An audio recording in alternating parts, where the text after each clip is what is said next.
नमस्कार, मेरा नाम कुसुम माहेश्वरी और आज के इस वीडियो के अंदर हम लोग पब्लिक फाइनेंस की सीरीज़ को आगे बढ़ाते हुए फेडरलिज्म को समझ रहे हैं और फेडरलिज्म के ही एक और टॉपिक को समझ रहे हैं, क्योंकि फेडरलिज्म पे ऑलरेडी 2-3 वीडियोस बन चुकी हैं और एक आध और भी बाकी हैं।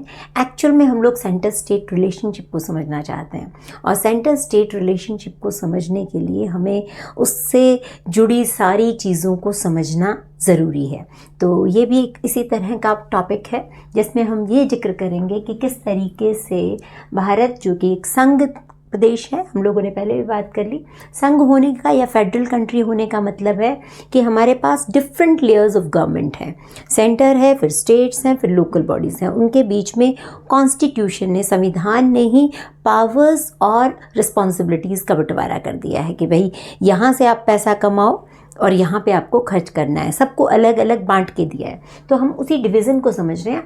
इस पर्टिकुलर वीडियो के अंदर हम रेवेन्यू की बात करेंगे कि फाइनेंशियल पावर्स किस तरीके से बटी हुई हैं इनके पास।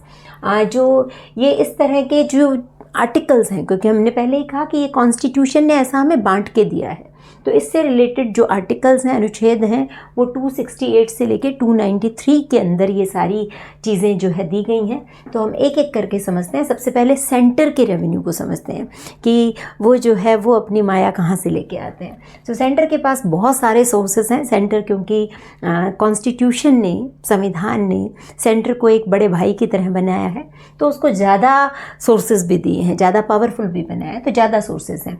2 तरह के सोर्सेज होते हैं, टैक्स रेवेन्यू है, नॉन टैक्स रेवेन्यू है। टैक्स रेवेन्यू के अंदर सब तरह के डायरेक्ट और इनडायरेक्ट टैक्सेस आ गए, जिसमें अभी जीएसटी है बहुत ऊपर लेवल पे, जीएसटी से बहुत पैसा कमाते हैं। फिर इनकम टैक्स है, कॉरपोरेशन टैक्स है, कस्टम ड्यूटी है, यूनियन एक्साइज ड्यूटी है। ये सब जो है टैक्स रेवेन्यू है, जो कि सेंटर जो टैक्स वसूल करता है। फिर नॉन टैक्स रेवेन्यू में आ जाता है, यानी कि टैक्स के अलावा, क्योंकि टैक्स से पेट नहीं भरता। टैक्स बहुत ज़रूरी और अच्छा सोर्स है, लेकिन टैक्स से काम नहीं चलता, इसलिए और भी बहुत सारी चीज़ें होती हैं, जैसे फ़ीस एंड पेनल्टीज़ हैं। वो आप समझते हो कि आप सरकारी कॉलेज में पढ़ रहे हो, स्कूल में पढ़ रहे हो, या फिर हॉस्पिटल में जा रहे हो, थोड़ी मोड़ी जितनी भी फ़ीस आप देते हो, तो वो सरकार का तो एक इनकम का सोर्स बनता ही है। आपने हेलमेट नहीं लगाया तो पेनल्टी भी लगेगी, जुर्माने लगते हैं, तो वो सारे के सारे इनकम जो है गवर्नमेंट की बनती है। फिर सरकार के अपने बहुत सारे अदारे हैं, कई जगहों पे तो उसकी मोनोपोली है ना, खासतौर पे रेलवे हो गया जैसे, तो और सरकार की बसें भी चलती हैं, सरकार की ट्रेनें भी हैं, एयरलाइंस भी है, तो और बहुत सारी तरह के सरकार की फैक्ट्रीज़ भी हैं। तो सरकार हर तरह का काम करती है। तो वहाँ पे जो भी प्रॉफिट होता है, जो कॉस्ट निकालने के बाद जो प्रॉफिट होता है, वो उसकी इनकम का पार्ट बनता है। फिर रेंट एंड रॉयल्टी, सरकार की ये ज़मीन सारी सरकारी ही है, तो सरकार के पास जो कुछ भी सुविधाएं हैं, जो भी कुछ है, तो उस पर जो रेंट और रॉयल्टीज़ आ रही है, वो सारा का सारा बन गया। एस्चीट और फॉरफीचर को समझ लीजिए। एस्चीट का मतलब होता है कि जो व्यक्ति अपनी जो वसीयत लिख कर नहीं गया और उसका आगे पीछे कोई और नहीं है, तो वो सारी की सारी प्रॉपर्टी किसकी हो जाती है? वो सरकार की हो जाती है। तो वहाँ से इनकम। फिर फॉरफीचर है, कोई अब जो जितने भी जो डॉन है या जितने भी क्रिमिनल्स हैं जो अपनी संपत्ति छोड़ के इधर उधर हो गए, तो उसको सरकार जब्त भी कर सकती है। फॉरफीचर क्या होता है? जब्त करना। तो वो जब्त भी वो करेगी। ग्रांट्स और कंट्रीब्यूशन है, वर्ल्ड बैंक कुछ दे दे या अमेरिका कुछ इंडिया को दे दे, वो सब चीज़ें आती हैं, कंट्रीब्यूशन है, गिफ्ट्स हैं, तो वो सारे आ जाते हैं। इसके अलावा यदि इससे काम ना चले तो सरकार अपनी चीज़ें बेच भी सकती हैं, अपने शेयर्स बेच सकती है, अपनी ज़मीन बेच सकती है, तो वो बेच के भी, डिसइन्वेस्टमेंट भी बहुत 90s के बाद से इसकी झड़ी लगी हुई है, तो डिसइन्वेस्टमेंट से बहुत इनकम आती है। और देन कम्स बोरोइंग। बोरोइंग यानी उधारी। तो हम सेंट्रल गवर्नमेंट के पास बहुत ज़्यादा पावर्स होती हैं उधार लेने की, चाहे वो अपने लोगों से ले ले, बैंक से ले ले, आरबीआई से ले ले, या फिर जो है बाहर के किसी भी इंस्टीट्यूट से ले ले। स्टेट के इनकम सोर्सेज की यदि बात करेंगे तो ये भी 2 हिस्सों के अंदर बटे हैं। एक तरफ टैक्स रेवेन्यू, एक तरफ नॉन टैक्स रेवेन्यू है। टैक्स रेवेन्यू में एक इम्पॉर्टेंट चीज़ है कि ना केवल स्टेट वो टैक्सेस के थ्रू इनकम कमाता है जो कि संविधान ने उसको दिए हैं कि भाई इस पे टैक्स लगा लो। उसके अलावा सेंटर जो कि ज़्यादा इनकम वाले, मतलब देखने में लगेगा कि स्टेट के बहुत सारे टैक्सेस हैं देखने में, लेकिन जो सेंटर के टैक्स हैं वो बहुत ज़्यादा पेइंग हैं, बहुत मेजर वाले हैं, ज़्यादा कमाने वाले हैं, तो इसमें से भी कुछ हिस्सा इनको मिलता है। तो वो भी जो है उसको डेवोल्यूशन ऑफ सेंट्रल टैक्स कह देते हैं। तो वो एक टेक्निकल टर्म है, उसको याद कर लेना।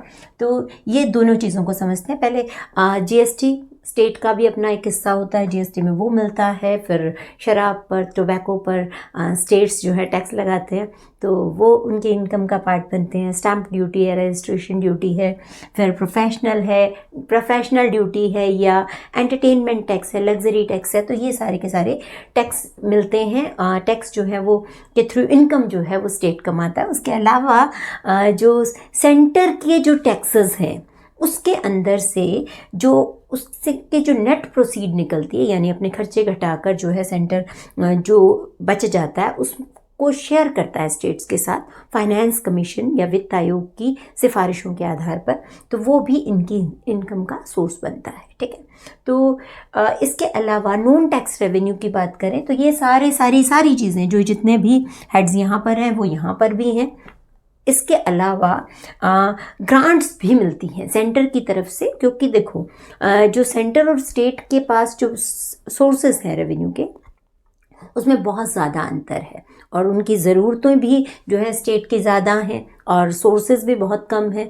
तो इसलिए संविधान में ही कुछ बंदोबस्त किया गया है कि भाई यहाँ से कुछ यहाँ जाना चाहिए। तो ना केवल टैक्सेस के थ्रू जाता है, ग्रांट्स भी मिलती हैं। तो 275 आर्टिकल के तहत जाती है, 282 के तहत जाती है। तो जो 275 के थ्रू जाती है वो फाइनेंस कमीशन प्रोवाइड करता है। अनटाइड ग्रांट होती है कि भाई आप को ये इतने पैसे मिल रहे हैं, आपको जैसे इस्तेमाल करने कर लो। कुछ टाइट ग्रांट होती है, स्पेसिफाइड प्रोजेक्ट्स होते हैं, सेंट्रली स्पॉन्सर्ड होते हैं, वो फाइनेंस डिपार्टमेंट जो है वो अलग अलग स्टेट्स को दे सकता है। उसके अलावा बोरो भी कर सकती है, चाहे तो उधार भी ले सकती है। और इस टाइम ऑलमोस्ट सारी जितनी भी राज्य सरकारें हैं वो इंडेप्टेड हैं, पूरी तरह डेट ट्रैप के अंदर हैं और सेंटर से बहुत बोरो करती हैं। और लेकिन बाहर से भी कर सकती हैं। बाहर से करने के लिए उनको, आउट ऑफ इंडिया करने के लिए उनको सेंटर के जो है वो परमिशन मांगनी पड़ती है।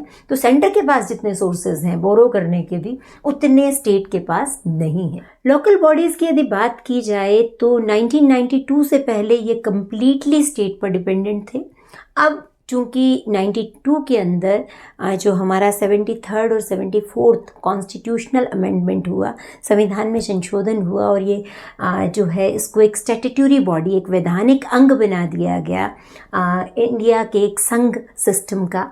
तो उसके बाद से जो है कुछ व्यवस्थाएं कर दी गई जिसके थ्रू इसके अंदर डायरेक्टली जो है ये सेंटर से भी ले सकता है। तो इसको भी समझ लेते हैं।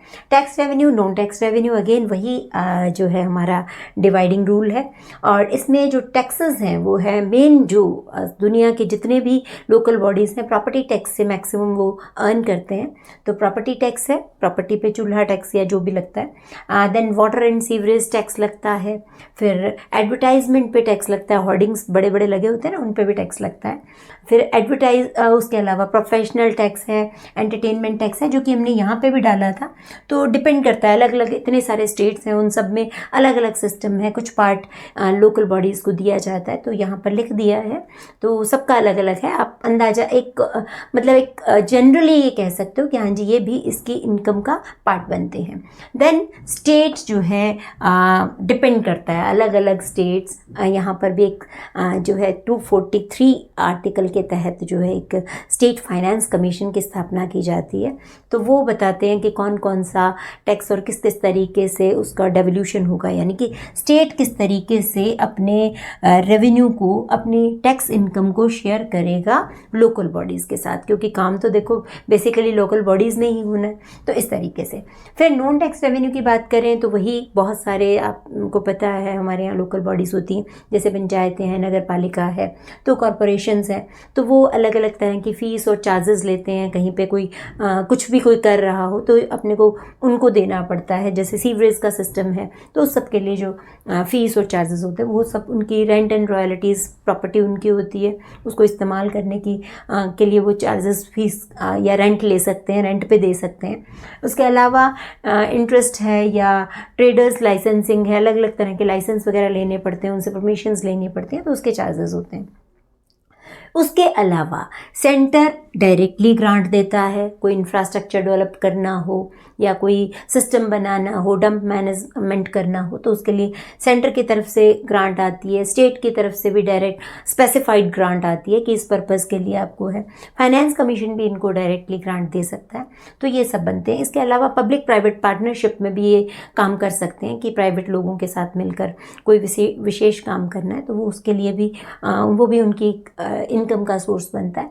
गिफ्ट्स हैं, डोनेशंस हैं, वो सब तो है ही। तो कुल मिला के यदि हमने सारे ये रेवेन्यू सिस्टम पढ़ा तो कुल मिला के सेंटर के कंपैरिजन में स्टेट वीक है, स्टेट के कंपैरिजन में लोकल बॉडीज़ वीक हैं।